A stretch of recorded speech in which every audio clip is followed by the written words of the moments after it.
So this is what womanism is. I gotta hear this because it's not feminism, it's womanism. Dr. Allison Hall Birch with us, who is a professor at the University of Texas at Arlington. And then we have Dr. Brenda Wall with us as well on this panel. Oh my, she's nice. So Reverend Kelly, Anna Julia Cooper, in her text Voices from the South, she described God as this singing something, this divine spark. And for her, that divine spark allowed her and afforded her a spiritual freedom internally that externally she then sought to really do work around dealing with the issues that involve women, lifting and centering women's voices in her time, but really a quest for justice. So can you describe us, what is womanism? So womanism, I think when we ask that question, I've said before it's a loaded term, but I like to think of this sense to bring it back home for me, that all of our grandmothers, our aunties, if they embody a black body or a body that is part of the African diaspora, if they embody that body, then they are womanist. And I say that because thinking back to, I remember when I was younger and my sister was really into cooking and she asked my grandmother one day, can you give me the recipe for your sweet potato pie? My grandmother looked at her and she said, oh, just come on, make it. She's like, no, can you give me the recipe so when I go home, we can make it. And my grandmother at that point couldn't break down the measurements like my sister was asking for. And at that moment, she talked with her, sat with her, and told her a story. And that's when Dr. Katie Cannon came to my mind, and she said, womanism is the overcoming of oppressive situations with revolutionary acts of rebellion. So that revolutionary act of rebellion was my grandmother able to interpret what her grandmother had told her, what her mother had told her, and then to tell a story to my sister able to internalize that as a black woman now walking through the world. So what is womanism? In 1983, we have Alice Walker, who came out with In Search of Our Mother's Gardens. And in there, she broke down her 4-point definition of what womanism was. And then a few years later, we had amazing scholars who were black women in a theological educational setting, and realizing that the work that they were doing with white women wasn't talking to their story. It wasn't speaking to who they were. And that women were literally dying because of the fact of the intersectionality. It wasn't translating. And so they said, we were told stories from our grandmothers and our mothers. We understand literature. We also understand the divinity of God and who Jesus is and how Jesus shows up. And Jesus has to be for black women.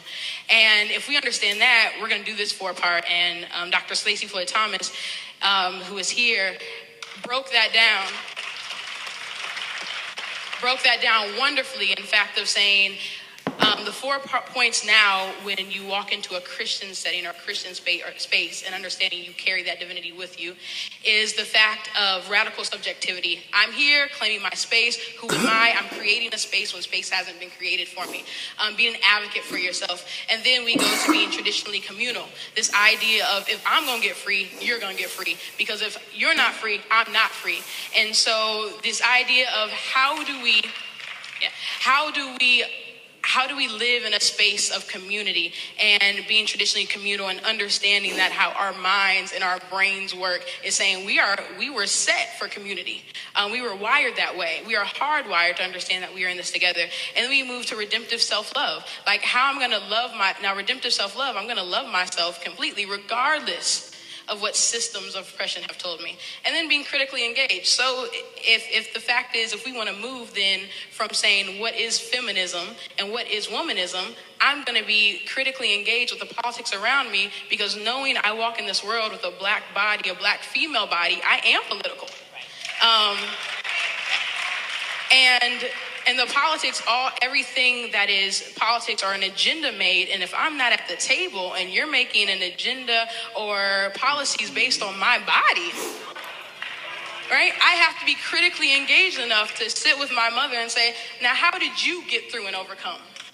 And so I think that's where we can start with what womanism is. Womanism is the fact of how you're going to be creative and rebellious in the face of oppression. Zoom that long, I tell.